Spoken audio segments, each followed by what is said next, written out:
Hola, ¿qué tal? Muy buenas tardes. Estamos listos para comenzar con nuestra transmisión de hoy. Hoy no nos acompaña Mark, así que todos los anuncios iniciales me toca hacerlos a mí. A ver si me acuerdo de cuáles son todos los que normalmente hace. Ya saben, esta es una transmisión para compartir temas de cultura judía, así que por favor no interfieran con otro tipo de contenidos. Me refiero sobre todo a proselitismo de otras religiones. Este es un espacio de judaísmo, exclusivamente judaísmo, y se trata de que aprendamos un poco más de lo que es el judaísmo. Así que, por favor, nada de proselitismo de otras religiones, nada de ventas, nada de spam. Por favor, este no es el espacio para ello. Si incumplen con estas normas básicas, nos veremos en la necesidad de bloquearlos. Y por favor, tampoco se peleen en los comentarios, es decir, están prohibidos los ataques, ya sea entre ustedes mismos como espectadores o hacia mí como ponente o en los comentarios. Y al final de la plática vamos a abordar las preguntas y vamos a procurar darles respuestas. Entonces, bueno, vamos a comenzar. El tema de hoy es Año Nuevo, porque ya el próximo domingo en la noche vamos a celebrar esta festividad, que es con la que comienzan lo que en la tradición judía llamamos los Yamim Noraim, que la traducción literalmente son los días terribles, o las fiestas mayores, las llamamos, porque es Rosh Hashanah y 10 días después la celebración de Yom Kippur, que es el día más sagrado del año. Entonces, ¿por qué les llamamos Yamim Noraim? Porque, bueno, la imagen en Rosh Hashanah es que comienzan los 10 días que van a culminar con el juicio que Dios hace todos los años hacia cada uno de los integrantes del pueblo judío. Según la tradición judía, el juicio que Dios hace a toda la creación, a toda la humanidad, a todos los seres vivos, esto incluye plantas, animales, todo lo que ha sido creado, el universo entero, ese juicio se realiza este domingo en la noche, con el inicio del año, porque es el aniversario de la creación. Y por juicio nos referimos a que es cuando Dios decide cuál va a ser la suerte o el destino de la gente o de todo lo creado durante este próximo año, que empieza el domingo y que es el 5780. Y ya como parte del pacto establecido por la Torah, entonces el pueblo judío es juzgado en Yom Kippur. Pero la idea es que en estos 10 días es cuando se determina la suerte que va a tener cada uno de los que integramos la creación de Dios. Ahí es en donde se va a decidir si va a ser un año de prosperidad o un año de escasez, un año de felicidad, un año de tristeza, etc. Entonces, bueno, según la tradición judía, estos son los días en los que nos dedicamos a reflexionar para entender qué es lo que tenemos que corregir y entender qué es lo que hemos hecho bien y mejorarlo incluso. ¿Para qué? Para de este modo pedirle a Dios que tenga consideración de nosotros y nos conceda decretos buenos. Ahora bien, todo esto es el contenido religioso que tiene que ver con Rosh Hashanah, así que no me voy a meter demasiado con ello. Como siempre hemos insistido aquí, ese tipo de asuntos lo deben abordar quienes están calificados para ello, que son los rabinos. Y bueno, seguramente en Enlace Judío vamos a estar publicando durante estos días varios comentarios, varias explicaciones y varias predicaciones de diferentes rabinos alusivos al tema. Entonces, yo me voy a abocar a temas históricos, porque siempre hay una pregunta que se hace mucho, a mí me la hacen mucho, y es, ¿por qué celebramos el Año Nuevo en esta fecha, el 1 de Tishrei, y no el 1 de Nisan, cuando en la Torah hay una ordenanza específica en el libro del Éxodo, el libro de Shemot, que dice en relación a Nisan, como mes en el que se lleva a cabo Pesaj, la Pascua, en la salida del pueblo de Israel de Egipto, hay una ordenanza muy específica que dice, este será el primero de vuestros meses. Entonces, ¿por qué no celebramos el Año Nuevo en Nisan y en cambio lo celebramos en Tishrei? Y bueno, viene también la pregunta de por qué le cambiamos el nombre a lo que originalmente en el texto en hebreo se le llama Yom Teruah, es decir, el día de la convocación, porque sí está prescrito en la Torah, que dice el primer día del mes séptimo, obviamente mes séptimo en función de que Nisan es el primer mes. Dice, el primer día del mes séptimo haréis santa convocación. y sonaréis los shofarim y convocaréis a todo el pueblo enfrente del Mishkan, del tabernáculo de reunión. Entonces, ¿por qué si el texto bíblico originalmente le llama Yom Teruah, día de convocación, nosotros le hemos cambiado el nombre a Rosh Hashanah? Bien, entonces muchos han intentado explicar diciendo, bueno, que esta es una práctica relativamente reciente, o sea, no data de las épocas bíblicas, sino que este cambio de nombre se hizo más para acá. Vamos a poner las cosas en orden para que lo puedan entender y sepan que estas no son cosas que nosotros nos inventamos. Hace algunos días, de hecho, con motivo de que también ahorita en septiembre fueron las fiestas patrias mexicanas, es decir, entre el 15 y el 16 celebramos la independencia de México, le ponía un ejemplo a una amiga con la que estaba platicando del tema y le decía, mira, aquí el detalle es que, por ejemplo, si yo pongo en Twitter o en Facebook una convocatoria y a mis amigos les digo, vénganse todos a mi casa este 15 de septiembre en la noche porque va a haber pozole, punto, pongo eso. No necesito poner más, o sea, no necesito explicar que vamos a celebrar la independencia de México. ¿Por qué? Porque todo el mundo sabe que se está celebrando la independencia de México ese día. Hay un contexto cultural que no es de ahorita, viene de hace más de 200 años. Hay un contexto cultural que hace que la gente de aquí de México, sepa de manera natural que este es el día, 15 de septiembre, en que se celebra la independencia del país. Entonces, si yo convoco a una fiesta a mis amigos, lo pongo en redes sociales, y nada más les digo que va a haber fiesta, que va a haber pozole, que va a haber tequila, que va a haber quesadillas, etcétera, toda esta comida típica de la época, no necesito explicarle a nadie que es para celebrar la independencia de México. Incluso puedo poner instrucciones tan ambiguas como, por ejemplo, vengan vestidos para la ocasión. No necesito especificar de qué se trata. O sea, ya se sabe que es con ropa, o más bien disfraces propios de esta celebración patriótica. Entonces, habrá quien llegue con estos sombrerotes de paja, o habrá quien llegue con imitaciones de carrilleras de soldados, así con las balas aquí cruzadas. Mucha gente seguramente va a venir de verde, blanco y rojo. Muchas mujeres seguramente se van a poner este tipo de faldas y blusas típicas del folclore textil mexicano, etc. No tengo que hacer ningún tipo de especificación porque todo el mundo sabe de qué se trata. Entonces, mientras en el contexto cultural impera una información bien clara, quienes estamos inmersos en ese contexto cultural podemos hablar obviando mucha información. Podemos, oye, ¿qué tal te pasaste el 15? No, bueno, fabuloso, sensacional. ¿Cuánto tequila tomaste? 2 botellas, media botella, lo que sea. Podemos pasarnos horas y horas hablando del tema o escribiendo en redes sociales sobre el tema y jamás mencionar explícitamente que estamos hablando de la independencia de México. Porque eso es obvio, porque todos lo sabemos. Eso es exactamente lo que sucede en la Biblia. Cuando el texto bíblico dice, el día primero del mes séptimo haréis una santa convocación, cosa curiosa, es la única convocación o festividad en la Torah que no se nos explica por qué. De Pesaj, por ejemplo, cuando se dan las instrucciones de que hay que reunirse el 15 de Nisan y hacer la cena y todo esto, se nos dice de manera explícita que el objetivo es recordar nuestra salida de Egipto. Por ejemplo, con Sukkot, la festividad de Sukkot, también se nos dice de manera explícita cuando se nos ordena que hay que construir estas pequeñas cabañas o suques, Sukkot, como es el nombre en hebreo. Hay que construirlas para vivir allí durante 7 días, se nos dice específicamente. Es para que recuerdes que vivisteis en tiendas y en campamentos durante 40 años en el desierto después de que Dios nos sacó de Egipto. Entonces, en todas las festividades, en Shavuot obviamente se nos da específicamente la instrucción de llegar presentando las primicias de las cosechas. Entonces está muy claro el sentido estricto de cada festividad.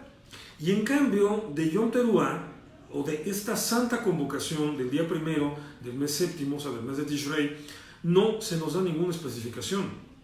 Nada más se nos dice, convocarás al pueblo, pero curiosamente es una santa convocación. Aparte está definida como Kadosh, como algo muy especial. Entonces, ¿Por qué? ¿Por qué la Torá no nos explica de qué se trata? Por la misma razón que estaba yo planteando en mi ejemplo anterior, porque todo el mundo sabía de qué se trataba. Entonces aquí nos tenemos que remitir a la historia. La primera cultura en aparecer en todo el mundo es la cultura sumeria, ya como una civilización urbana bien estructurada, ¿no? Porque claro, tenemos un par de ciudades anteriores a la cultura sumeria, que son Çatalhöyük en Turquía, en lo que es actualmente Turquía, y Jericó, en lo que es actualmente Israel. Pero fueron solamente ciudades que no, o sea, su cultura, su actividad cultural o su expansión cultural no pasó más allá de sus propios límites. En cambio, ya cuando estamos hablando de los sumerios, estamos hablando de toda una zona interconectada por una misma identidad cultural. Estamos hablando de una zona eminentemente urbanizada, es decir, las principales áreas pobladas son ciudades, en todo el sentido de la palabra. Estamos hablando ya de una estructura política y religiosa bien definida con casta gobernante y casta sacerdotal, y estamos hablando sobre todo de escritura. Ya en otros lugares del mundo se han inventado para estas épocas pictogramas o jeroglíficos, pero todavía no un sistema ya de lo que podemos definir como escritura. Los sumerios son los primeros en hacerlo, y va a ser tan impactante la escritura sumeria que durante muchos siglos diferentes culturas, cada una en su idioma, van a seguir utilizando la escritura sumeria. Por ejemplo, los acadios, los elamitas, los mitáneos. Por ejemplo, el primer documento en sánscrito que se conoce, o sea, estamos hablando de la cultura hindú, pero el primer texto escrito en sánscrito es un documento mitáneo. ¿Por qué? Porque la nobleza de los mitáneos era de origen sánscrito, de origen indoeuropeo, pero de habla sánscrita. Entonces, estos primeros documentos todos están en la escritura de los sumerios. Ahora bien, los sumerios sí, efectivamente, son la primera cultura y la primera civilización ya como tal plenamente integrada, pero por supuesto que no son el principio de la cultura mesopotámica. Estamos hablando de que los primeros grupos agrícolas empiezan a desarrollarse en la zona más o menos los sumerios están a estas alturas del partido aún entre 4.500 y 5.500 años de distancia a nosotros. Es decir, su gran auge se da más o menos entre el año 4000 y el año 2000 antes de la era cristiana, y desarrollan el sistema de escritura más o menos a partir del año 3500 antes de la era común o era cristiana. Pero bueno, desde más o menos unos 7000 años antes ya están empezando a integrarse los grupos agrícolas, y obviamente la vida agrícola se caracteriza porque requiere de ser sedentaria. Sí, no puedes continuar con tus prácticas nómadas de todo el tiempo estarte moviendo si tienes un campo sembrado ahí. Entonces, la agricultura y la sedentarización van de la mano. Y ahí es en donde empieza a desarrollarse ya de una manera importante lo que definimos como cultura, que por supuesto viene de mucho más atrás. ¿Qué es la cultura? La cultura es ese conocimiento que el ser humano es capaz de heredar generación tras generación y acumular generación con generación. Es decir, por ejemplo, tú a un animal, a tu mascota, un perro por ejemplo, lo puedes entrenar y puede aprender a hacer cosas.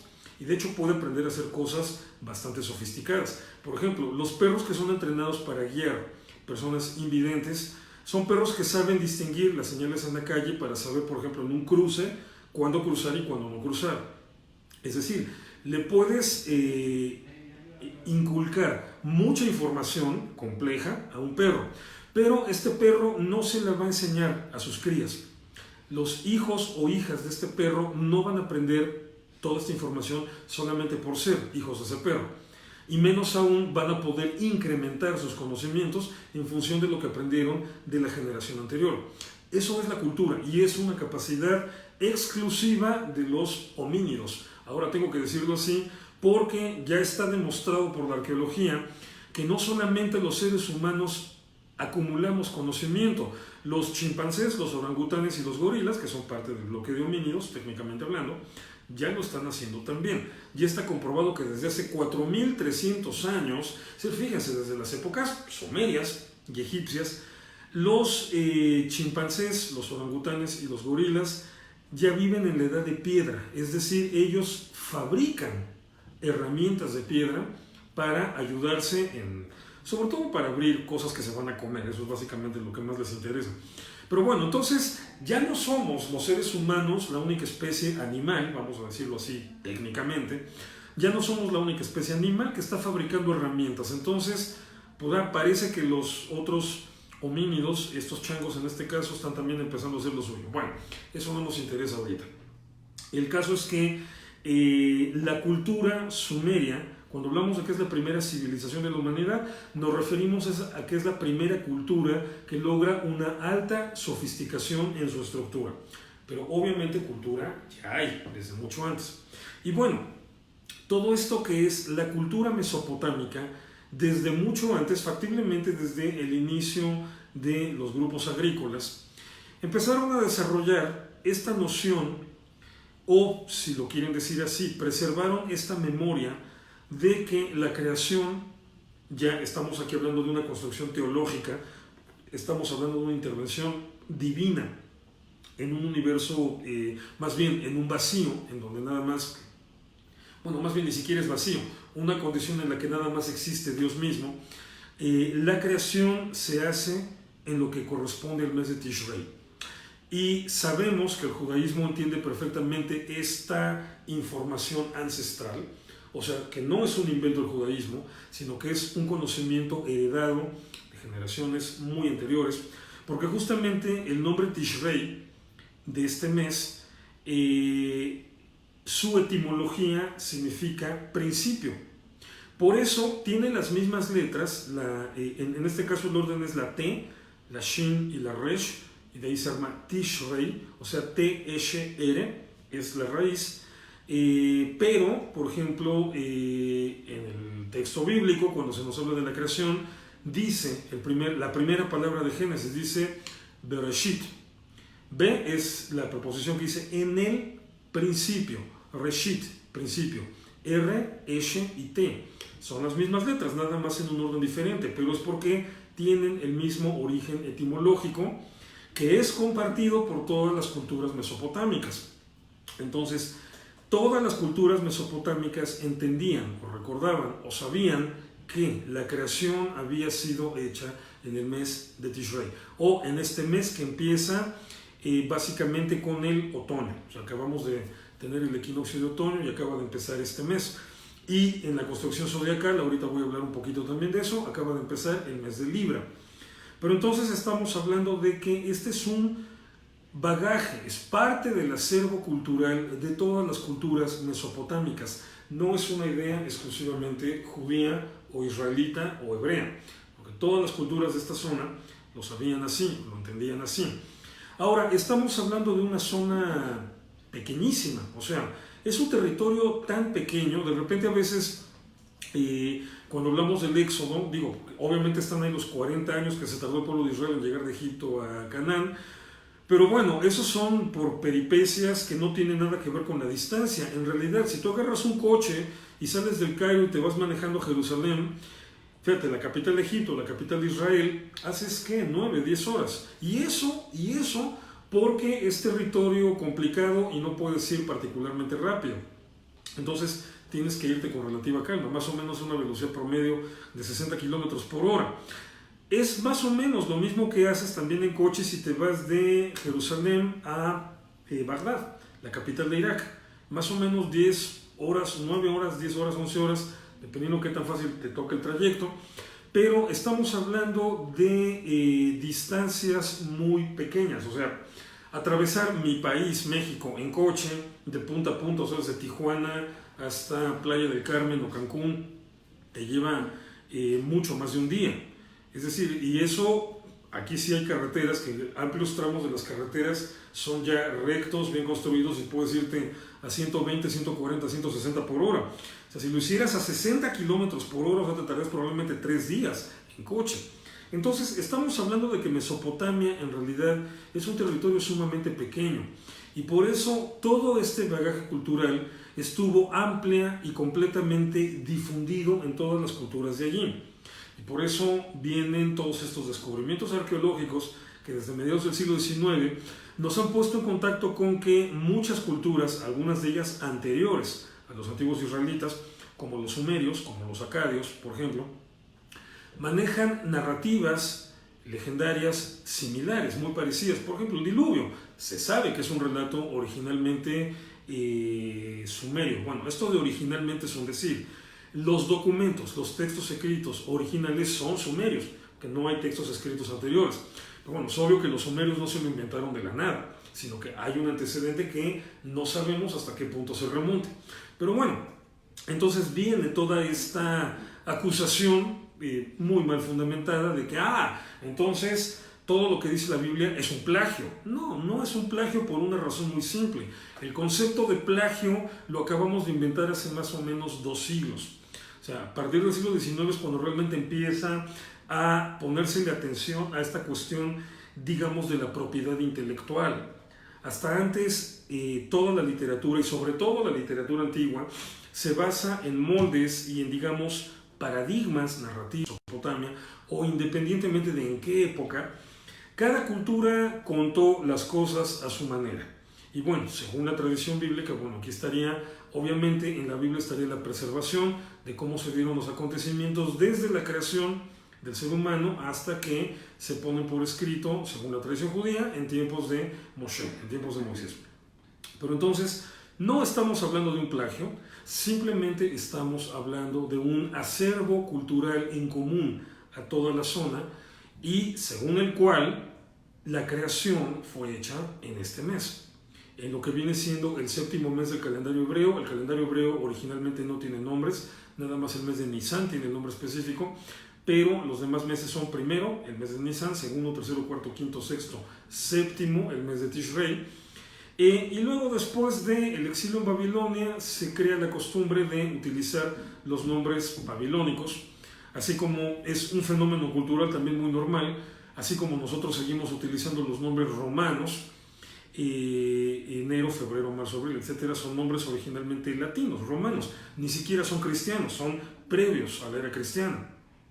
Pero bueno, o sea, es el extraño privilegio histórico, social, político y cultural que tienen los grandes imperios, ¿no? De imponer ciertas de sus costumbres a los pueblos que conquistan. Entonces, bueno, el pueblo israelita que fue conquistado por los babilonios se acostumbró a llamar los meses con los nombres babilonios y por eso le llamamos Tishrei. Pero bueno, entonces este nombre de Tishrei implica en su etimología que es el aniversario de la creación. Por eso se llama Tishrei y por eso es la misma raíz etimológica de Reshit, principio. Y por eso la primera palabra en la Torá, la palabra con la que principia la Torá es Bereshit, en el principio. Que si aplicamos esta técnica rabínica para aclarar ciertos significados, que básicamente consiste en las posibilidades que nos dan los anagramas. ¿Qué es un anagrama? Es cuando tomas las letras de una palabra y las cambias de posición y generas otra palabra. O sea, hay anagramas muy ingeniosos. Lean el Código Da Vinci, en esa novela al principio, todas las primeras pistas que tienen que seguir Robert Langdon, este personaje que en la película hace Tom Hanks, y esta muchacha, la nieta del curador del museo que es asesinado, todas las primeras pistas son anagramas. Entonces es muy divertido ver cómo de una palabra puedes sacar otra palabra. Entonces, esto es una técnica de análisis bíblico establecida por los antiguos rabinos. Por ejemplo, un ejemplo clásico es la similitud entre Pardes, la palabra que significa paraíso, y Sefaradí. Sefarad, la palabra que originalmente es el nombre de España, porque son las mismas letras. Nada más que en Sefarad la P está pronunciada como Fe, como F, y en Pardes está pronunciada como P, pero es la misma letra. Entonces, explican los rabinos que Sefarad se puede entender como el Pardes, nada más hay que cambiar las letras de posición.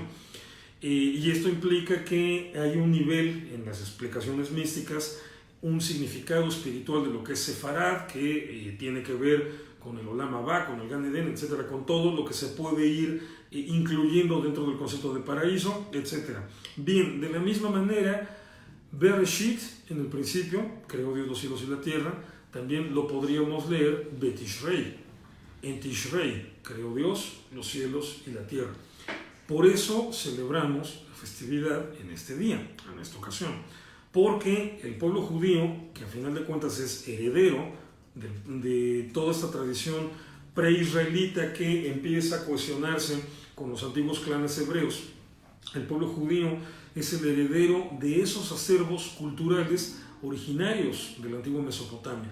De hecho, somos el último grupo que preserva, digamos, de una manera bastante completa y bastante precisa todos esos acervos, porque la gran mayoría de los demás pueblos desapareció.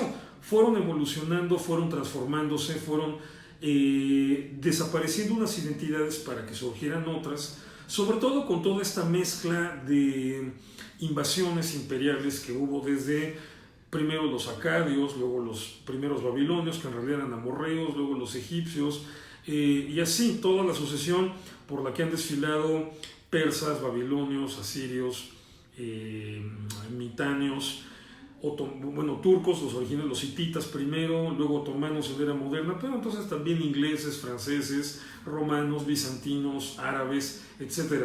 Toda esta mezcolanza ha hecho que los grupos en la zona generalmente se mantuvieran en continua evolución y unas identidades desaparecieran para que de los sobrevivientes y sus respectivos mestizajes surgieran otras identidades.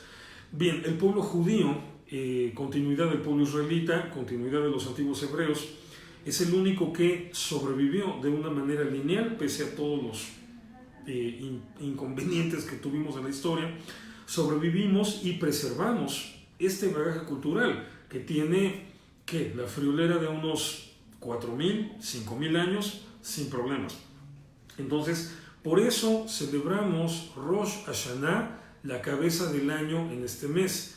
Nótese que en el texto bíblico se sigue reconociendo a Tishrei como el mes séptimo, es decir, no está violentada la norma de Éxodo, de Shemot, que dice que el primer mes del año es Nisan.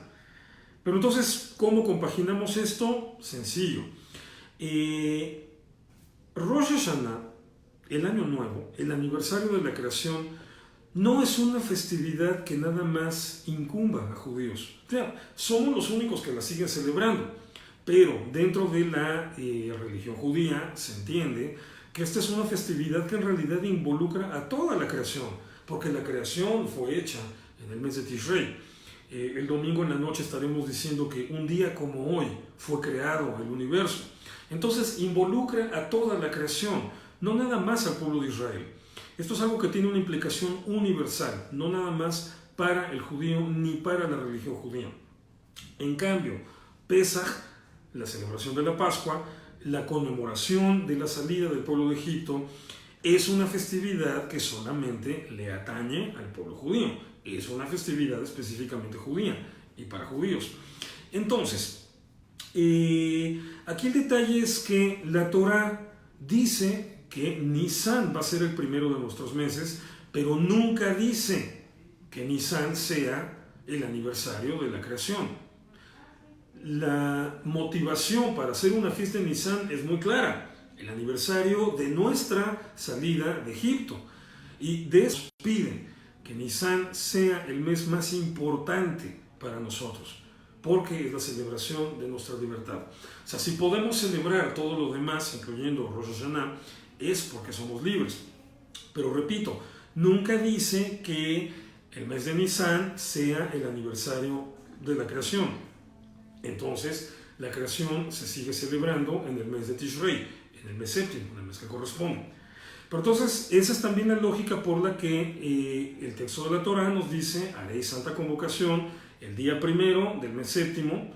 No dice para qué, pero es que toda la gente en esa época, en la época de Moshe, hace 3.200, 3.300 años aproximadamente, toda la gente sabía de qué se trataba. O sea, cualquier israelita de esas épocas que leyera o que le dijeran: el día primero del mes séptimo, o sea, el primero del equivalente a Tishrei, va a haber una santa convocación. No, ok, claro, pues sí, es el aniversario de la creación, cuando más. Por eso, de hecho, por eso, esta es la única festividad. Rosh Hashanah es la única festividad que está especificada para el día primero del mes. Todas las demás festividades están especificadas para el día 15, el del 14 al 15, que es la luna llena, para el plenilunio, que se le llama. Esta es la única festividad, ninguna otra festividad, ninguna otra convocatoria, ni siquiera Shabbat, están vinculados al día primero de mes. O sea, Shabbat cada 7 días, sea el número que sea. Las otras festividades se celebran a mediados de mes, cuando la luna ya está en su fase llena. ¿Por qué? Porque ninguna otra festividad está conmemorando, al final de cuentas, el punto de partida de la creación. Están conmemorando eventos específicos y bueno, conforme se van a ir agregando festividades, por ejemplo, Purim también cayó en Adar, nada más que también cayó en día 14, nada más que en el mes de Adar, aunque en este caso, según el libro de Esther, por una cuestión de azar, por una cuestión de suertes. Pero por ejemplo, Hanukkah se celebra el 25 de Kislev, bueno, pues porque en esa fecha fue cuando se encontró este milagro, bueno, se consumó este milagro de la ánfora con aceite que duró durante 8 días, etc. Entonces, todas las festividades se celebran en una fecha lógica, coherente con el evento que se conmemora. Solamente Yom Teruah se indica que se celebre el día primero de mes, que obviamente es la fecha de la creación. Entonces, pues, la creación fue día primero de mes, fue día primero de la semana, día primero de mes, día primero del año y día primero de todo, ¿no? Entonces, día primero de la creación propiamente. Entonces, por ello, estas dos situaciones tan singulares con las instrucciones que la Torah nos da sobre Rosh Hashanah. Uno, que se debe hacer una convocación santa sin que se especifique por qué ni para qué, pero es que, repito, todo el mundo sabía de qué se trataba. Y dos, es la única que se celebra el día primero del mes. ¿Por qué? Pues porque es la que conmemora justamente la creación del universo. Entonces, la religión judía no hemos cambiado nada. Al contrario, estamos preservando una memoria histórica que es anterior al pueblo israelita por miles de años. Que el pueblo israelita, o sea, si vamos a ubicar a Abraham como inicio del pueblo israelita, aunque bueno, Israel es su nieto en realidad, pero pues se calcula que Abraham habrá vivido por ahí del siglo XVIII o XIX antes de la era común. Y cuando estamos hablando de los bagajes culturales sumerios, que ya incluían la memoria de que la creación había sido hecha en este mes, nos estamos remontando al año 3500 por lo menos, como mínimo, porque ahí es cuando realmente lo que empieza es la escritura, pero la cultura sumeria viene de atrás. Pónganle 3800, si quieren, antes de la era común. Entonces estamos hablando de 2000 años antes de Abraham. Entonces, esta idea de celebrar Rosh Hashanah o el aniversario de la creación no la inventamos nosotros. Nosotros simple y sencillamente la hemos preservado por fidelidad, una, a nuestra cultura y dos, a lo que está ordenado en la Biblia, ordenado en la Torah, que este día tenemos que hacer esta santa convocación el día primero del mes. Entonces, claro, a lo largo de los años ha cambiado la forma de expresarlo. Ya no le llamamos Yom Teruah. ¿Por qué? Por una razón muy simple.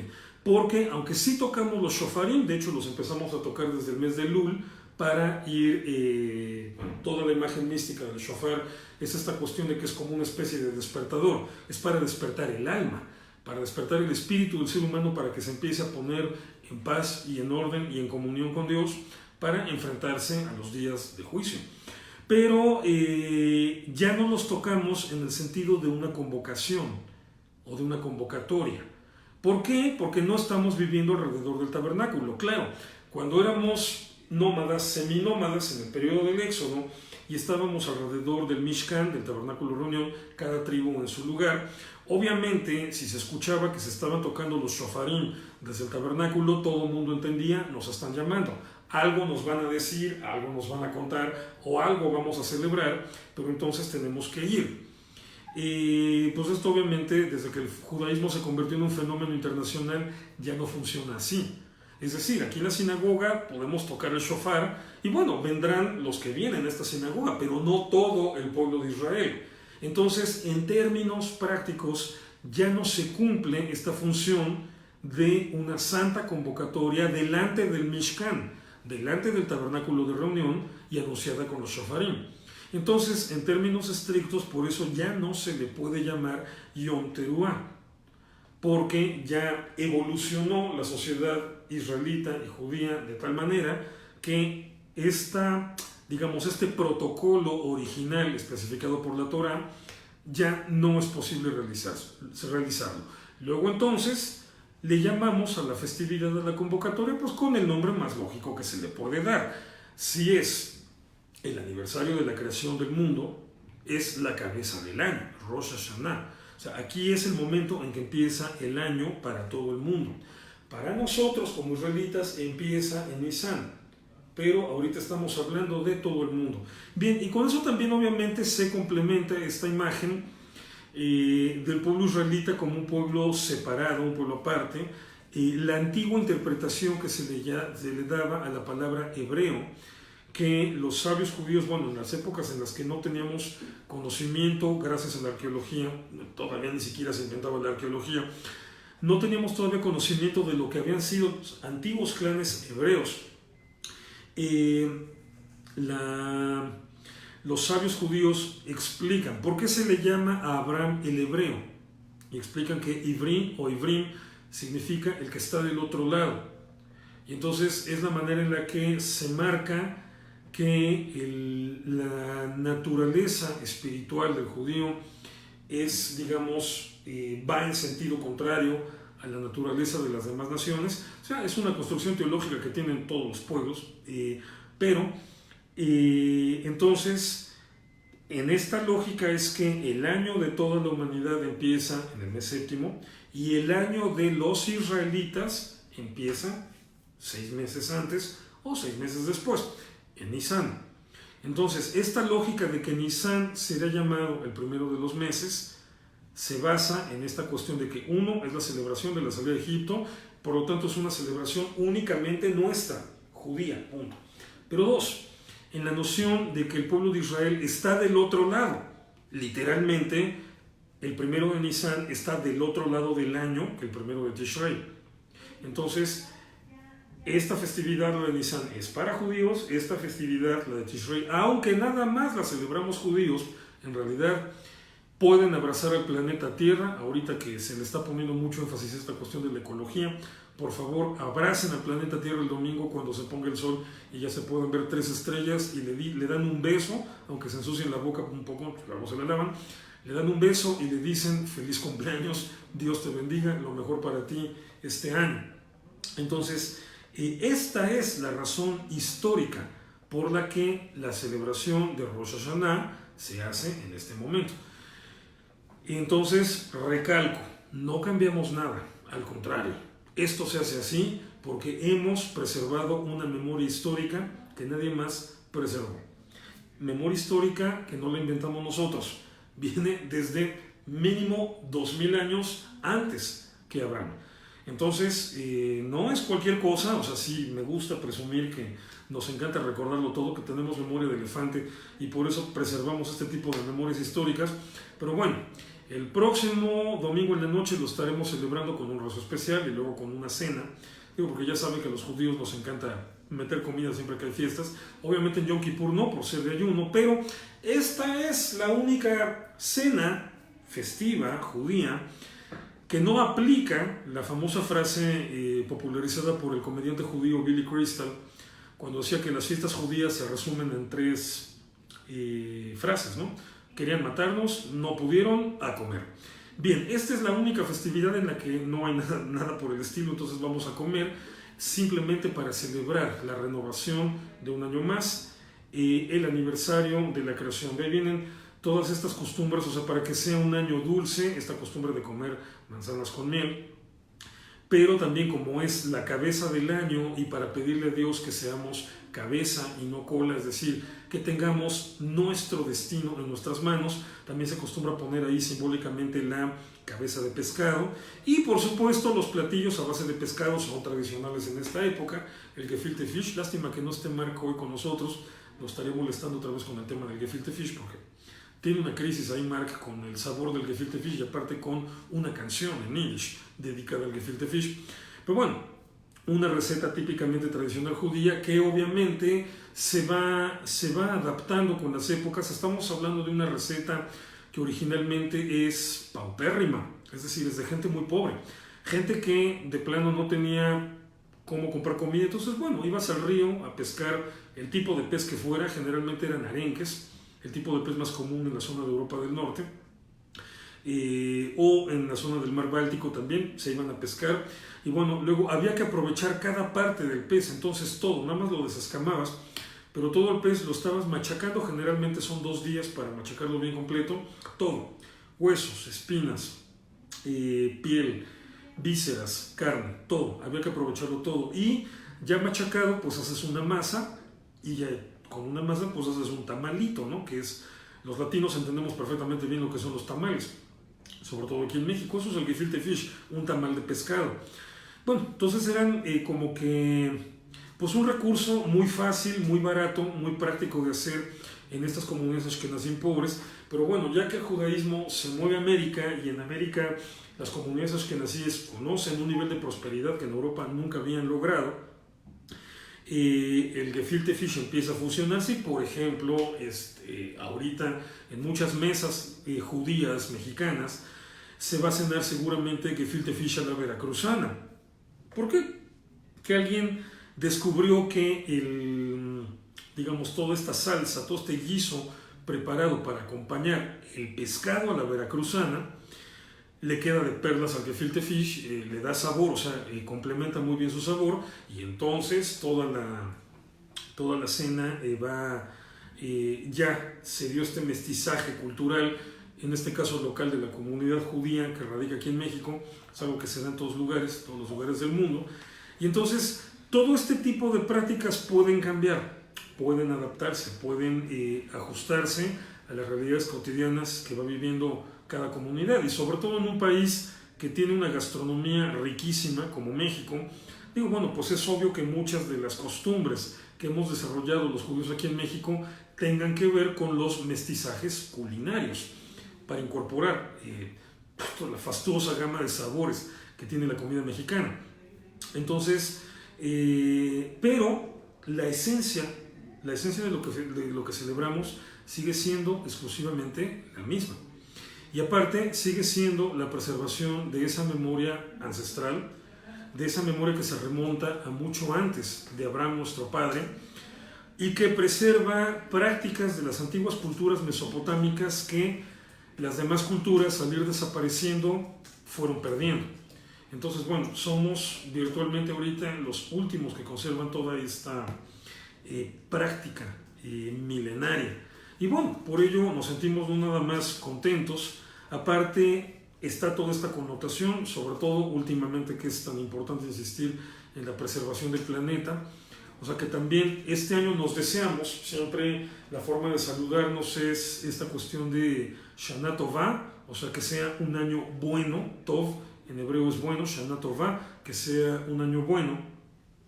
Y pues no nada más para nosotros, sino también para la creación, porque también este domingo en la noche justamente, según la religión judía, Dios juzga a la creación. Entonces nuestras plegarias, nuestras oraciones también deben estar concentradas ahora con esta cuestión de la importancia del ecologismo. Hay que pedirle a Dios que su juicio para la creación sea benévolo y que el próximo año la tierra tenga un año más limpio que que acaba de terminar.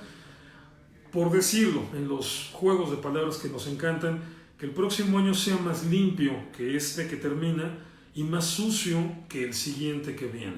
Es decir, que cada vez nos vayamos limpiando más, pero no nada más como personas, sino también como planetas, porque al final de cuentas también es el aniversario del planeta. Entonces, por favor, tómenlo en cuenta, disfrútenlo, celébrenlo, pónganse en paz con Dios, no porque esta sea la mejor fecha para hacerlo, o sea, es la fecha especial, pero eso en realidad lo tenemos que estar haciendo siempre. Pero sobre todo un buen tema que podemos involucrar ahora es este compromiso por una naturaleza más limpia y mejor cuidada. Bien, esas son las razones históricas por las que vamos a hacer la celebración este domingo y por las que diferenciamos claramente entre Tishrei y Nisan, entre Rosh Hashanah y Pesach, para que quede claro que no hay confusiones aquí. Y bueno, en resumen, lo hacemos no porque lo hayamos inventado, sino porque así se hizo siempre antes de nosotros. Nosotros somos la última cultura que lo preserva, que lo recuerda, pero bueno, helo ahí. ¿Cómo andamos de preguntas y comentarios? Tenemos... Perdón, Samantha está con nosotros en esta ocasión, en sustitución de Mar. Hola Samantha, saludos. Hola. Hola a todos. Tenemos 2 preguntas. Nada más. ¿Hasta el momento? Sí. Manden preguntas, si no, no importa, está bien. Aaron Moisés pregunta, ¿cuántos años nuevos tiene Israel? ¿Cuántos años nuevos? Bueno, ok. ¿Cuántas veces celebramos algo que viene equivaliendo a un año nuevo? Bueno, tradicionalmente son 4, porque obviamente el mes de Nisan sí es para nosotros un año nuevo, porque dice la Torah que será el primero de nuestros meses, pero que ese se refiere a el año nuevo de nuestra libertad. Y obviamente el mes de Tishrei marca el año nuevo de la creación. Entonces, bueno, ahí van 2 años nuevos, ¿no? Pero también, por ejemplo, otro año nuevo completamente involucrado en la cuestión ecológica, que este también es sumamente importante, es el año nuevo de los árboles, Tu B'Av, que lo acabamos de celebrar hace relativamente poco, en el mes de Av. Este año nuevo, perdón, Tu B'Av es otro, Tu Bishvat, ahora sí, se me cuatropearon las palabras. Tu Bishvat, que no tiene nada que ver con el mes de Av, es el año nuevo de los árboles. Aquí sí, no estamos marcando un evento específico, pero es una festividad en la que lo que celebramos es que viene la renovación primaveral y entonces hay que sembrar árboles. Y fíjense qué cosas, ahorita ya, gracias a Dios, Israel ya no es el único país, ya hay otros que se han empezado a integrar en la lista, pero durante muchísimos años Israel fue el único país que cada año tenía más bosques. En todos los demás países del mundo el ritmo era de deforestación, no de reforestación. Los judíos tenemos esta celebración ancestral de que hay un día, que es el de Tu Bishvat, en el que tenemos que sembrar árboles, porque es la manera en la que sembramos vida. Y gracias a eso, por ejemplo, se fundó una institución como el Keren Kayemet Israel, que desde hace ya más de un siglo, su oficio, su objetivo es la reforestación del Estado de Israel. Claro, se ha desarrollado una gran cantidad de tecnología en este rubro que hace que el Keren Kayemet ya está implementando programas en otros países. Y entonces, tenemos esta como costumbre de llamarle así, un año nuevo. Estrictamente no estamos marcando un evento específico, pero repito, es nuestro compromiso con la renovación de la naturaleza y por eso hay que sembrar árboles y tradicionalmente se le llama así, el año nuevo de los árboles. Y bueno, por supuesto, obviamente vivimos en la cultura occidental y el 31 de diciembre, el 1 de enero se celebra el año nuevo civil. Y bueno, pues también nos agregamos a esa celebración, o sea, no tenemos ningún problema con ello. A veces me dicen, bueno, pero ¿cómo es posible? Porque esa es una celebración cristiana. Bueno, no, la realidad es que no es una celebración cristiana, también es una celebración que viene de la antigua cultura grecolatina. O sea, enero, January, en inglés, viene de Janus, una deidad grecolatina que tenía 2 caras, una delante y una atrás, y que representa la cara que ve hacia el futuro y la cara que ve hacia el pasado. Entonces, en realidad es una festividad, es la celebración a una deidad grecolatina. Pero bueno, los judíos tenemos algo muy claro. La adoración a una deidad pagana o a una deidad falsa no está en la fecha, está en el corazón. O sea, tú celebras esa fiesta porque es la costumbre civil, la costumbre mayoritaria, y no le das ningún sentido religioso, no estás adorando a ningún dios pagano. O sea, bueno, se terminó el año civil, se terminó el año fiscal, o se terminó, bueno, también hay que agregar el año nuevo fiscal, que eso creo que es, en México creo que ese es abril, eso en cada país varía. Pero bueno, o sea, se termina un periodo que marca un ritmo de toda la sociedad, y si se acostumbra a celebrarlo, judaísmo no ve nada de malo en ello. Porque al final de cuentas, para que estuvieras adorando al dios Janos, tendrías que tener tu altar al dios Janos y hacerle voluntaria y explícitamente la adoración. Si no la haces, pues es porque no lo estás adorando, y no te pueden venir a acusar de que tú eres esclavo del dios Janos. No, nada más estoy celebrando el año nuevo civil, punto. Y bueno, hay también quienes ven Tu B'Av, por eso me confundí hace ratito, se me cuatrapearon los cables. Tu B'Av, este día que sí se celebra en el mes de Av, y que es, algunos le llaman el año nuevo de los enamorados, es como nuestro 14 de febrero. Obviamente con connotaciones muy diferentes, pero según la tradición judía, ese es el día en que el cosmos entero está propicio para que te contactes con tu alma gemela. Pero bueno, entonces básicamente son 4. Nisan, el año nuevo judío, Tishrei, el año nuevo de la creación, Tu Bishvat, el año nuevo de los árboles, 1 de enero, el año nuevo civil, una celebración completamente coyuntural porque vivimos aquí. Obviamente la gente que vive en los países islámicos pues no celebra esa. O sea, ahí se celebra el año nuevo el año nuevo civil del mundo islámico, es cuando se cumple el aniversario de la Sharia, o sea, del inicio del Islam, pero de la Égira, perdón, ¿cuál de la Sharia? El inicio de la Égira, que es el viaje de Mohammed, pero no tiene una fecha fija en el calendario occidental porque el calendario musulmán es lunar, de 354 días, entonces siempre se va recorriendo en relación al calendario occidental. Y finalmente, algunos consideran Tu B'Av como otro año nuevo, el año nuevo de los enamorados. Y bueno, ya si nos ponemos muy exquisitos, pues también el cumpleaños propio es un año nuevo, ¿no? Que ese ya es una cuestión más individual, pero funciona la misma lógica del año nuevo, porque en la mística judía, esto nos lo enseñó el rabino Nachman de Breslav, uno de los grandes rabinos hasídicos, que dijo que tu cumpleaños es el aniversario del momento en que Dios decidió que el universo no estaba completo sin ti. Entonces es como otra especie de año nuevo. Así que bueno, dije que eran 4 y ya van 6. Mejor le paro porque si no va a resultar que cada día es un año nuevo. Pero bueno, normalmente son esos 4 los que celebramos. Juanita pregunta, entonces el número 5780, ¿podríamos deducir que viene de la cantidad de años que hace que se celebra el aniversario de la creación? Sí. ¿Y no de la creación en sí? Según la tradición bíblica, según la tradición judía, más bien, porque la Biblia no da especificaciones al respecto, según la tradición judía, los 5780 años son de la creación del hombre. O sea que pues somos los que hemos ido contando el lapso, ¿no? Aunque, claro, según el Génesis, esto se hace 7 días después de la creación del universo. Aunque hay comentarios muy interesantes al respecto de lo que significan y de lo que duran esos 7 días. Pero bueno, es desde la creación del hombre, efectivamente. Ya no hay preguntas. Específicamente, no hay preguntas. Bueno, entonces les voy a explicar los de esos 7 días. Esperaba que alguien me lo preguntara, pero bueno, visto que no quieren colaborar, me tomaré la iniciativa. Bien, esta cuestión de los 7 días obviamente representa un problema si lo queremos ver en términos naturales. Es decir, en términos científicos, ¿no? En términos científicos es obvio que la creación no se hizo en 7 días. Entonces, bueno, está toda esta aparente conflicto entre lo que dice un texto religioso antiguo con lo que dice la ciencia.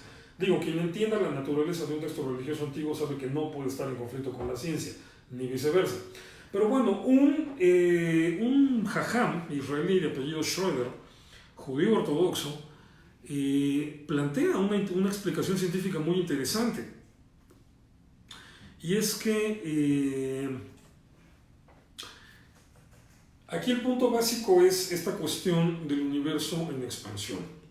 La tesis más aceptada entre los astrofísicos es que el universo se está expandiendo y que seguramente esto es la inercia del movimiento generado, la energía generada por el Big Bang, la explosión primordial con la que comenzó el universo como lo conocemos. Entonces, aquí lo que explica Schroeder es que ese Big Bang lo entendemos como el momento en que crea Dios los cielos y la tierra, y a partir del Big Bang han transcurrido un poco más de 7 días. Es decir, transcurrieron 7 días entre el momento del Big Bang y la creación del hombre. Bueno, ni siquiera la creación del hombre, que el hombre es creado en el 6º día, sino la conclusión del primer Shabbat. Pues bueno, no es lo mismo el tiempo en las dimensiones de Dios que la nuestra. Y aquí la parte interesante es esta. O sea, dice, a ver, si tú te pones, supongamos que tú te paras en un punto fijo y empiezas a lanzar, no sé, un pollito, haz de cuenta, lo sueltas para que camine hacia una persona. Pero esta persona cada vez está más lejos, se va separando del punto fijo en donde estás tú. Entonces, supongamos que tú lanzas un pollito cada 10 minutos y vas a lanzar 7 pollitos. Desde el momento que tú lanzaste el pollito, el primero, hasta el momento que tú lanzaste el último pollito, van a pasar 70 minutos. Pero, para que digamos que la persona a la que le va a llegar el pollito está a 1 metro de ti. Entonces, ¿cuánto puede tardarse el primer pollito en caminar 1 metro? Supongamos que unos 2 minutos. Pero, mientras tú esperas para lanzar el siguiente pollito, esta persona se sigue haciendo hacia atrás, de tal manera que cuando sueltas el segundo pollito, la segunda persona ya está a 2 metros. Ahora, como es una expansión exponencial, va a empezar a hacerse todavía más para atrás, de tal manera que cuando sueltes el tercer pollito, esta persona ya va a estar a 4 metros. Entonces, en el punto de partida, en el punto de origen, siguen pasando nada más 10 minutos entre pollito y pollito, y en total todo dura 70 minutos. Iba a decir 70 pollitos. Todo dura 70 minutos. Pero para ese momento la persona que está separándose exponencialmente estaba a 1 metro, 2 metros, 4 metros, 8 metros, 16 metros, 32 metros, 64 metros. Entonces, aunque el primer pollito lo alcanzó en tal vez 2 minutos en el primer metro, ¿cuánto se va a tardar en alcanzarlo en el tercer metro? Porque son 2 más. O sea, porque aparte se van acumulando. Y entonces, ¿cuánto tiempo va a tardar el último pollito en llegarle? Entonces, para la persona que se está alejando, no existe esta noción de cada 10 minutos. Primero, el primer pollito salió cada 10 minutos y le llegó a los 10 minutos en relación a esos 10 minutos, pero el último le va a llegar muchísimo tiempo después. Entonces, Schroeder explica que eso es lo que ha venido pasando con el planeta Tierra, o sea, como parte de una galaxia que está alejándose, como todas las galaxias, alejándose del punto cero del Big Bang, del momento en que Dios creó los cielos y la Tierra. Lo que en la mente de Dios fueron 7 días, incluyendo Shabbat, en la experiencia, bueno, 6 días porque la experiencia humana comienza en el 6º día. Lo que en la vivencia de Dios fueron 6 días, en la experiencia humana, que es parte de un planeta, que es parte de un sistema solar, que es parte de una galaxia que se va alejando, el tiempo se va extendiendo. Entonces Schroeder se pone a hacer las cuentas de cómo se va exponencializando todo este asunto a partir del paradigma establecido por el propio texto de la Torah, de que para el Señor un día son como 1000 años y 1000 años son como un día. Entonces hace una cuenta, un día, a ver si un día... Más bien luego le pido a Mark que suba los artículos que hablan sobre esta explicación de Schroeder, que te hacen las cuentas a partir de esos paradigmas y de las fechas, y te llega a la conclusión de que entonces el universo vendría teniendo alrededor de 14,000 millones de años, según las cuentas bíblicas. Ojo, según las cuentas bíblicas. Según la ciencia, el universo tiene unos 13,700, 13,800 millones de años. O sea, es un número bastante parecido. Y Schroeder empieza a seccionarlos, o sea, tomando en cuenta que, digamos, cada día dura la mitad del anterior. Entonces, si está en 14.000, el primer día termina en el 7.000, el siguiente en el 3.500, el siguiente en el 1.750, y así, o sea, hasta compactarlos.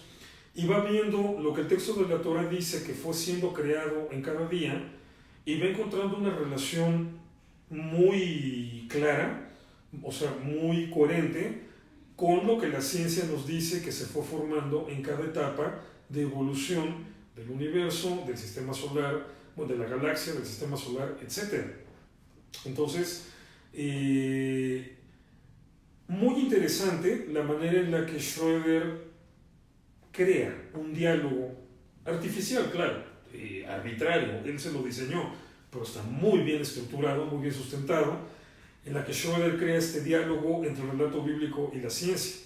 Pero bueno, para enfatizar obviamente una cuestión que hace mucho que dejó de preocupar a los sabios judíos, a muchos sabios judíos, sobre todo modernos e incluso de línea ortodoxa. O sea, no estoy hablando de judaísmo liberal en este caso, específicamente incluso dentro de la ortodoxia, esta cuestión de que la ciencia ha demostrado que efectivamente la Tierra y el universo son bastante más antiguos que 6.000 años, o 5.780, porque entonces la información judía, de la tradición judía, como toda tradición religiosa, pareciera nada más ser un eco legendario de cómo gente antigua percibió el universo, y que sin embargo, por lo menos en este caso de Schroeder, él ya encontró o ya percibió una explicación bastante coherente en donde lo que es una tradición empata de una manera muy sólida con nuestro conocimiento científico. Entonces, bueno, seguramente algún día alguien va a plantear una explicación igual, interesante, así bien armada y coherente sobre esos 5.780 años.